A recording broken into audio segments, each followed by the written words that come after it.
नमस्कार मंडळी. तर आज आपण बनवतोय चमचमीत झणझणीत अशी सोयाबीन वडीची भाजी. ही भाजी नॉनव्हेज न खाणाऱ्यांसाठी उत्तम पर्याय आहे. सोयाबीन वडीमध्ये प्रोटीन्स भरपूर प्रमाणात असतात. तर भाजी बनवण्यासाठी मी 1 पॅकेट न्यूट्रिलाची वडी घेतलेली आहे. सोयाबीन वडी एका बाउलमध्ये काढून घ्यायचं आहे.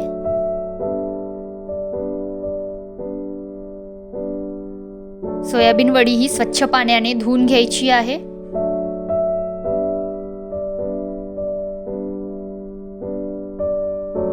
त्यानंतर गॅसवर 5 ते 10 मिनिटे वाफवण्यास ठेवायची आहे. सोयाबीन वडी ही 5 ते 10 मिनिटातच नरम पडते. तर आपली सोयाबीन वडी शिजलेली आहे. चाळणीवर वडी काढून घ्यायची आहे आणि पाणी फेकून द्यायचं आहे. वडी थंड करण्यास ठेवायची आहे. फोडणीसाठी भाजीला कांदा कापून घेतलेला आहे 1 छोटा. त्यानंतर गंजामध्ये तेल तापत ठेवायचं आहे. त्यानंतर फोडणीला कांदा टाकायचा आहे.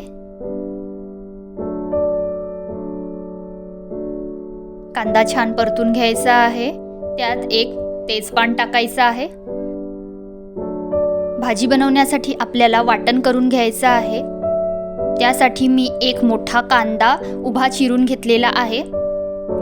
तो तेलावर थोडासा परतून घ्यायचा आहे. त्यामध्ये 1 मसाला वेलची टाकलेली आहे आणि 1 छोटा दालचिनीचा तुकडा टाकलेला आहे आणि सर्व मिश्रण छान तेलावर परतून घ्यायचं आहे. मिश्रण गार झालं की एका मिक्सरच्या भांड्यामध्ये 7-8 लसणाच्या पाकळ्या, अद्रकचा तुकडा, थंड झालेला मसाल्याचं वाटण आणि जिरे टाकून वाटून घ्यायचं आहे मिक्सरमधून. त्यानंतर वाटण टाकायचं आहे. साधारणतः 3 चमचे वाटण टाकलेलं आहे. वाटण छान परतून घ्यायचं आहे. त्यानंतर गरम मसाला आणि धने पावडर टाकलेला आहे. छान परतून घ्यायचं आहे. त्यानंतर हळद टाकलेली आहे. सगळे मसाले परतून घ्यायचे आहेत छान. चवीनुसार मीठ टाकायचं आहे. त्यानंतर लाल तिखट टाकायचं आहे. तुम्हाला जेवढं झणझणीत हवं असेल त्यानुसार तुम्ही तिखट ॲड करू शकता. छान मिक्स करून घ्यायचं आहे. त्यानंतर यामध्ये 2 चमचे दही ॲड करायचं आहे. दह्यामुळे भाजीला छान चव येते. दही छान मिक्स करायचं आहे. दही छान शिजवून घ्यायचं आहे. बघू शकता आता या स्टेजला भाजीला छान तेल सुटलेलं आहे. दही छान शिजलेलं आहे पूर्णपणे. यात कसुरी मेथी टाकूया. चोळून टाकायची आहे कसुरी मेथी.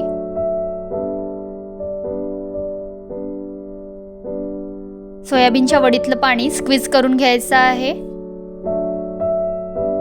जे वडीनी पाणी शोषलेलं होतं ते पूर्णपणे काढून घ्यायचं आहे दाबून छान.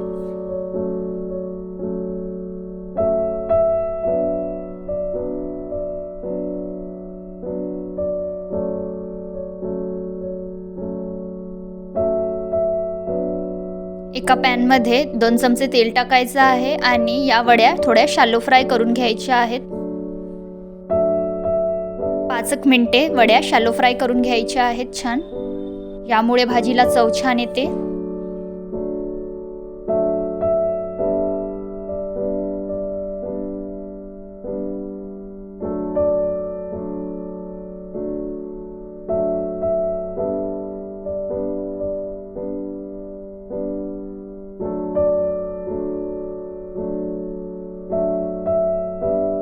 आता आपल्या वड्या शॅलो फ्राय करून झालेल्या आहेत. आता या ग्रेव्हीमध्ये ॲड करायच्या आहेत.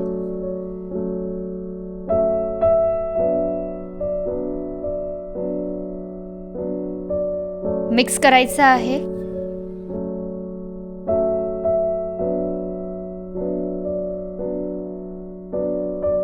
पण झाकून 5 ते 10 मिनिटे वाफ काढायची आहे. 10 मिनिटे झाल्यावर झाकण काढायचं आहे. चेक करायचं आहे. हलवून घ्यायची आहे वडी. आता यात आपल्याला पाणी ॲड करायचं आहे ग्रेव्हीसाठी.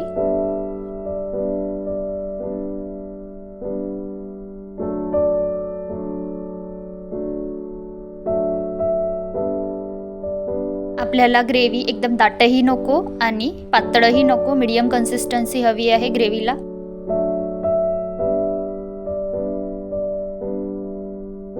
परत 5 मिनिटे वाफ काढून घ्यायची आहे झाकण झाकून. झाकण काढूया. आता आपली भाजी इथे तयार झालेली आहे. कोथिंबीर टाकूया. तर तयार आहे आपली चमचमीत झणझणीत अशी सोयाबीन वडीची भाजी. घरात भाजी नसेल तेव्हा आपण अशी चमचमीत भाजी करू शकतो आणि तसेच नॉनव्हेज न खाणाऱ्यांसाठी देखील उत्तम पर्याय आहे.